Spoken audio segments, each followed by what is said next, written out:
Hello, I'm Camelia and you're watching KiniNews. Kajang prison inmate Najib Abdul Razak's future is now in the Yang di Pertuan Agong's hands.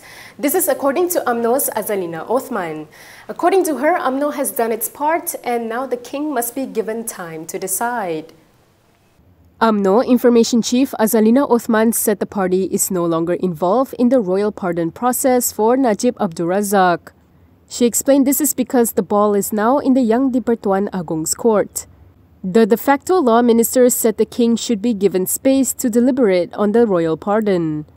Speaking to reporters in Putrajaya, Azalina said Umno can't force it and the party will let the Yang di Pertuan Agong study and decide. She said this in response to lawyer Muhammad Hanif Katri Abdullah, who said that Umno can't file a royal pardon application on Najib's behalf. This is because, under Regulation 113 of the Prison Regulations 2000, a petition can only be filed by the convicted, their family or a lawyer appointed by them, and the prison's department. Hanif said Umno can only file a letter or petition of support to the Yang di Pertuan Agong. Last week, the Umno Supreme Council unanimously decided to appeal to the Yang di Pertuan Agong to pardon Najib.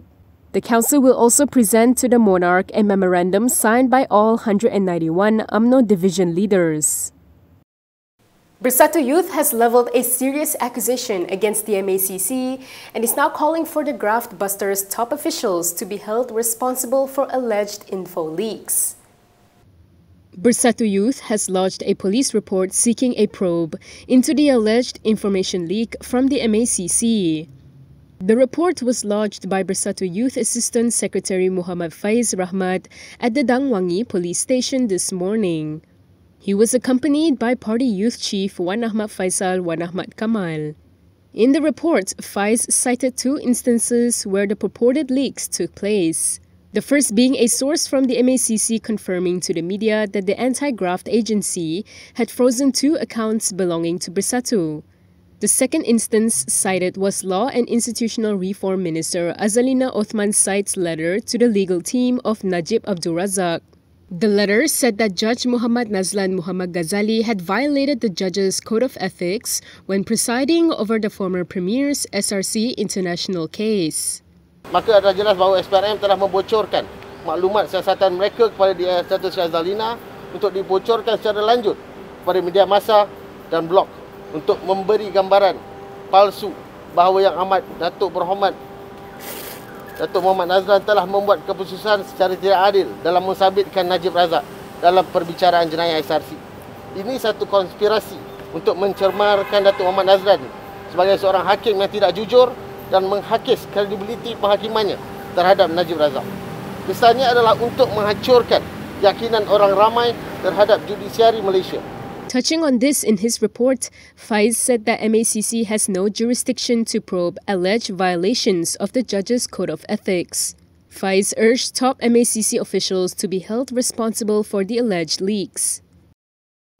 Veteran newsman Husamuddin Yaakob has hosted many important people, including sultans. This is why he expressed shock after being pushed by a minister's bodyguard recently. Karangkraf Group founder Husamuddin Yaakob has accused a minister's bodyguard of rudely shoving him at a recent event. In a tweet today, he accused the bodyguard of being overzealous. He said this has been his biggest challenge this Ramadan.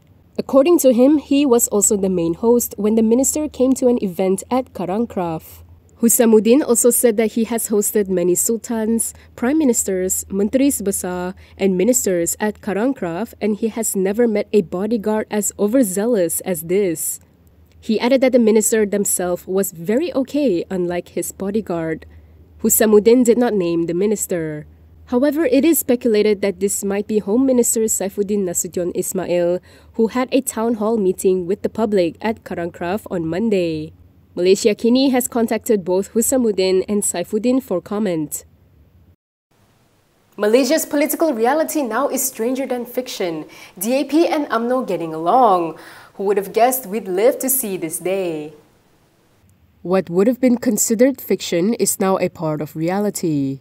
DAP chairperson Lim Kuan Eng joined hands with UMNO to do some groundwork and breakfast with party leaders and members. The event appears to have taken place on Saturday. However, Lim only posted about it Tuesday. Lim and his wife, Betty, kicked things off by joining the Balik Pulau Umno division to hand out porridge at the Ramadan Bazaar next to the Sungai Penang police station. He then convoyed with them to break fast at a local eatery. In a Facebook post, Lim thanked Shahedan Ayub Shah, the local Umno division chief. He also thanked the entire Balik Pulau Umno family for welcoming them with such special treatment. Shahedan, when posting about the event on Saturday, said Lim's presence at the event helped to encourage unity. Also present at the event was Jelutong MP RSN Rayer.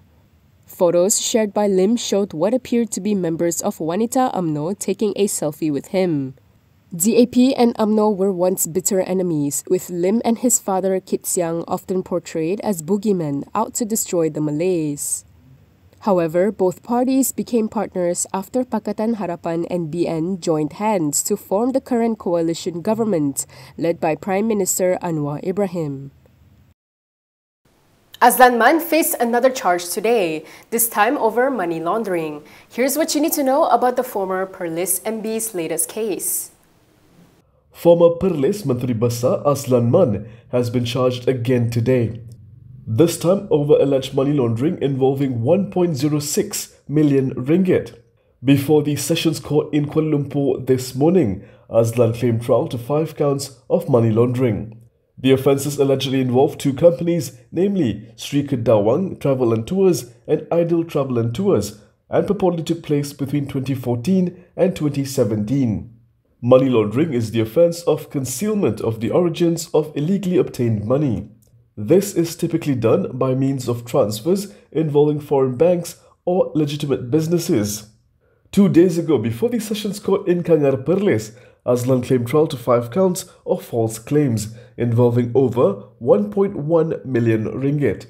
If found guilty, Azlan faces a maximum jail term of 5 years, a fine not less than 5 times the unlawful proceeds amount, or 5 million ringgit, whichever is higher. The court today granted bail at 50,000 ringgit in bond surety and set June 9th for mention of the case. Muda is still hoping it would get a seat at the table. However, it appears Harapan has yet to make time for the youth-led party. Muda is seeking to hold talks with Pakatan Harapan to discuss how it will face the upcoming state elections. Muda Secretary General Hamir Hariri Abdul Hadi said the meeting is crucial to sort out various issues, including the use of logos during the polls. Speaking to Astro Awani, he said Muda hopes there will be talks at the Supreme Council level of both Harapan and Muda. Last month, Muda President Syed Saddiq called on Harapan to end its months-long wait for an answer on whether the party can join the coalition. He said the party had already sent 3 letters to Harapan on the matter but had not heard back from the coalition. Syed Saddiq stressed that Muda had been loyal to Harapan chief Anwar Ibrahim and was not gunning for an alliance for the sake of getting government positions. EPF has been in the spotlight often recently, so it's not surprising that false information about the fund is making its way around the internet. This is why the EPF wants you to only trust official channels. The EPF has refuted speculations of a cash crunch crisis building up in the retirement funds. In a statement, the Retirement Savings Fund said it has always maintained sufficient liquidity to meet all of its obligations. It said the sale and purchase of overseas assets are a normal part of the EPF's investment operations as one of its asset allocation strategies. EPF stressed that the move was not for the payment of premature withdrawals. Additionally, the EPF also said there is no truth to the speculation that the EPF Act 1991 will be amended to prevent retirees from withdrawing their savings. The EPF issued a statement to refute the speculation circulating via WhatsApp, which referred to an article titled "Bank Negara Says Malaysians Could Run Out of Savings 19 Years Too Soon," published by an international daily on April 7th. The retirement fund also advised its members to only trust communications from official sources and not speculations in social media. Has PAS done enough to make Act 355 a reality? According to Tuan Ibrahim, yes, and it hopes it will be supported by the current government. PAS has denied allegations that it failed to act during its time in government to amend a bill aimed at increasing punishments for Sharia offences. According to a report by Free Malaysia Today, PAS Deputy President Tuan Ibrahim Tuan Man said that Act 355 was extensively discussed during cabinet meetings of the past two administrations. He added that preparations for presenting the bill to Parliament were in the final stages. However, Parliament was dissolved before this could happen. Previously, then Religious Affairs Minister Idris Ahmad said the proposed bill had already been submitted to the Attorney General's chambers prior to Parliament being dissolved. Meanwhile, Tuan Ibrahim also stated that PAS is willing to collaborate with the current government to ensure that the bill is enacted. This was in response to a jab nudged by Prime Minister Anwar Ibrahim last month about the bill's progress under the two former governments. Anwar, who is also PKR president, said this while delivering his policy speech at the 2023 PKR Special National Congress. The amendment to Act 355 has been a long-time goal of PAS. And that is all from me today. For more stories, you can go to KiniTV.com. You can also follow us on Instagram, Twitter, YouTube, and Facebook for the latest news updates. If you would like to support independent media, do consider subscribing to MalaysiaKini.com. I'm Kimilia. Thanks for watching.